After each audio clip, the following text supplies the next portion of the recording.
Welcome to another Numismatic Notes with Benjamin. I'm Benjamin, and tonight I'm sharing you a group of banknotes that all have books. And I'm doing this because, hey, I am a librarian. And interestingly enough, earlier in the evening, I started a video out with the banknote of Zambia whenever I shot a video having to do with cotton. And I thought that was interesting. Sometimes good paper was vellum, sometimes it was cotton based, like our U.S. banknotes are. More of a cloth than paper, actually. But I wanted to share books as they can appear on a banknote, and nothing more than that. I mean, it's kind of silly and simple, but hey, I am a librarian, and you all know a librarian or a teacher or somebody who has books. So share the video, share my channel, and let's get books in the hands of people. I hope you enjoy this video. Let's go through and let's see what all I have to show you. On this 2 kwacha of Zambia, we have an educational scene, a school in the background, and a boy and his teacher, and a book on the table, as well as his notebook there that they're writing in. Very nice. We're going to move from Zambia to Mexico. This is 1,000 peso. And you can see Juana de Azbaje, a nun and a hero of Mexican independence, appearing on the right-hand side. And she's got her hand on a book that she's studying. She was an author. And it could very well be a Bible, or it could just very well be a regular book.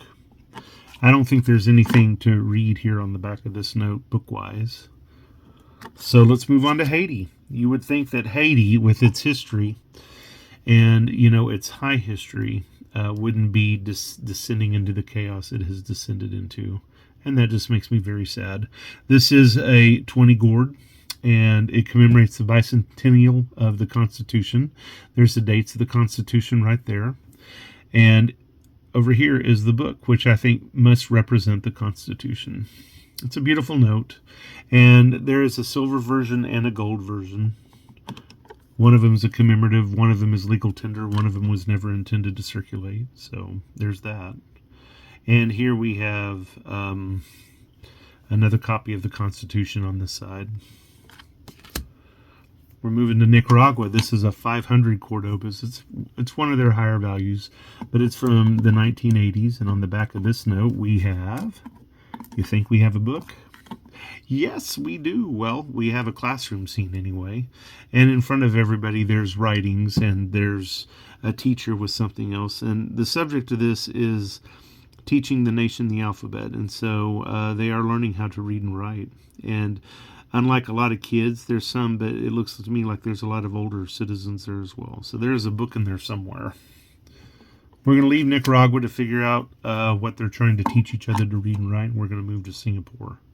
And on this Singapore banknote, we have, or this $2 bill, we have a school scene, and there's a scene of a teacher in a classroom. There's students sitting down listening to, looks like his lecture or demonstration, and there are the books that they're using in the class.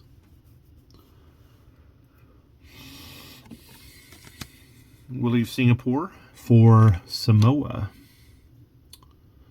And we have a young man with his copybook doing his work on the floor. And, I'm sitting there, and there's 2 things that impress me about this note. I love the flag. This should have been in my flag video.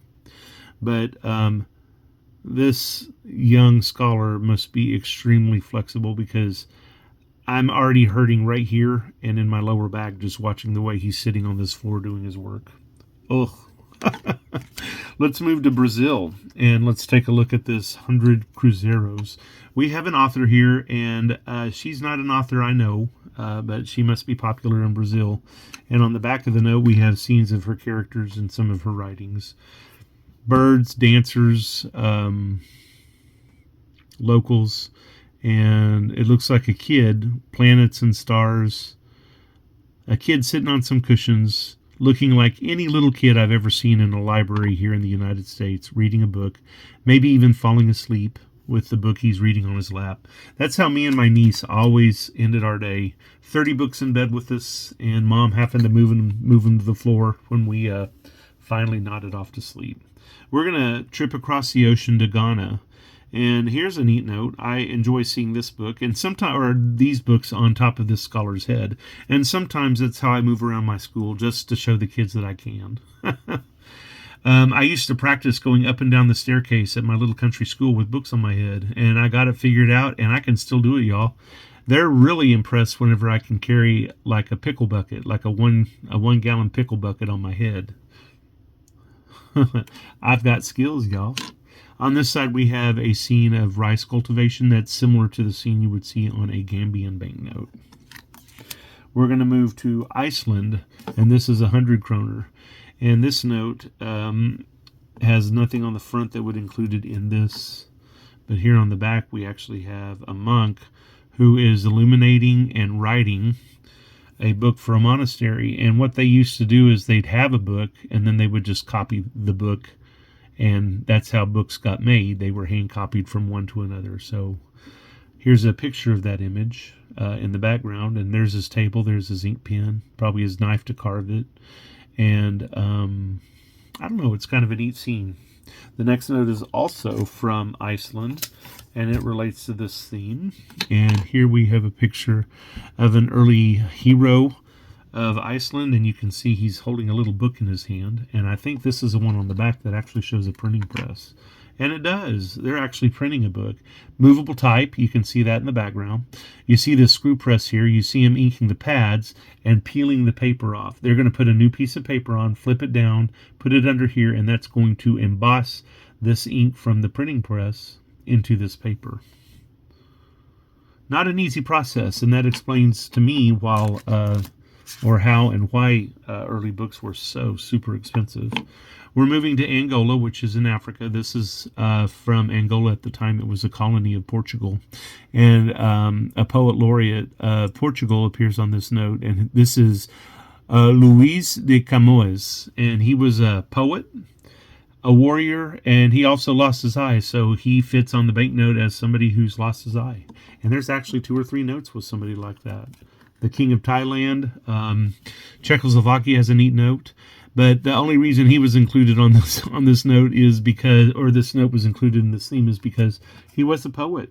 And if you look at him, he's holding a book and a pen in his hand. We're staying in Africa for a visit to Malawi. And I don't see anything book related on this side. So let's turn it over and see. Oh yeah, a rural school.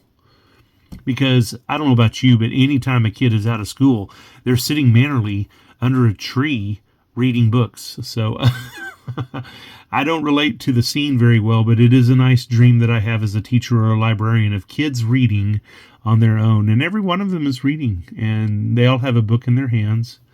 And I've discovered that when you are in a situation where you don't have access to books, that you are a little bit more happy to have them than in a situation where you're surrounded by them and you choose to never read them.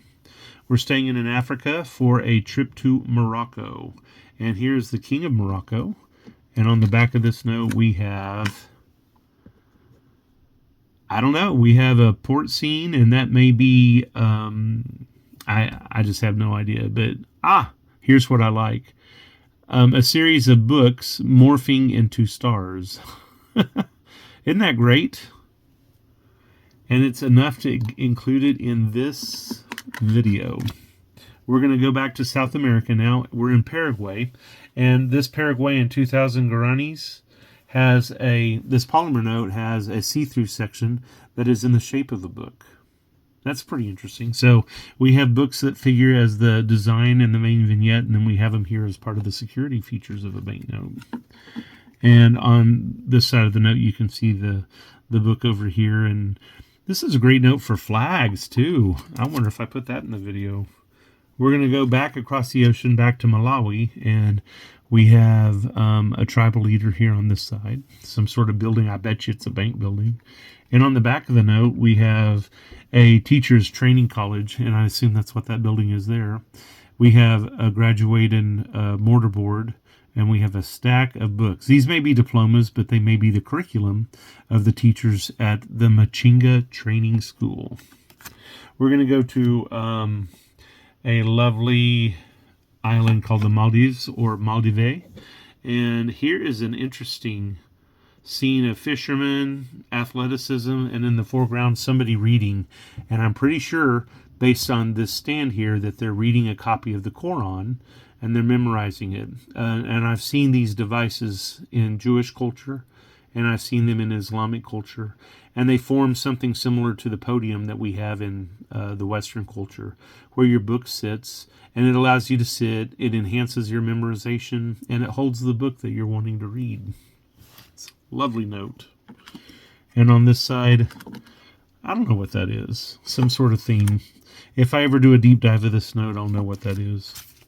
We're going to go to Belarus, my friend Alex. Hey, Alex, now that you're finally starting to watch my videos, I wanted to show everybody I have a 10 rubles of your country. And can't read it because it's all in Cyrillic. Alex likes to paint, by the way. He's an acrylic painter. I'm sorry, that was a bad joke. But I do like to read Cyrillic like it's Western. So this looks like it says Azekrub Pibni. And I know that's not what it says. Like Bach up there, that stands for bank because H means ends. But it just frustrates me no end. Let's see what's on the other side of this note. I can only learn one language at a time. I need to take some time because Cyrillic is certainly impressive. We have here some religious objects along with Bibles and probably other either Bibles or books of a religious bent. These may or may not be other kinds of writings there, but it's a beautiful book. Whole library on this side. This is a nice library note. And the final note I want to share with you with the theme of books on banknotes is from the Sudan. And this is a basic washed out design from 1991. I'm expecting, because of its simplicity, that this is a result of a cooperation with Algeria and their printing works. I am open to being argued with. And I'm sitting here going, huh? Why did I include this note here? Let's see. Was there a book on this side? Ah! Duh. Take a look here. We got a book over here underneath a legend, a date, and to the right of a signature right there. Sometimes books are the secondary motif on a banknote, and I love it whenever I find little things on a banknote that make me want to create another theme video. This is a theme of books. It fits me as a librarian. Share this theme with any librarians that you can think of, or teachers, or kids that like to read books. Most of these banknotes are a cheap buy. I invite you to visit my friend Yuri111 or eBay and round some of these up for yourself. Maybe look through your existing notes and you'll be surprised to see that you have some. I'm Benjamin. This is Numismatic Notes with Benjamin. Have a jewel of a day.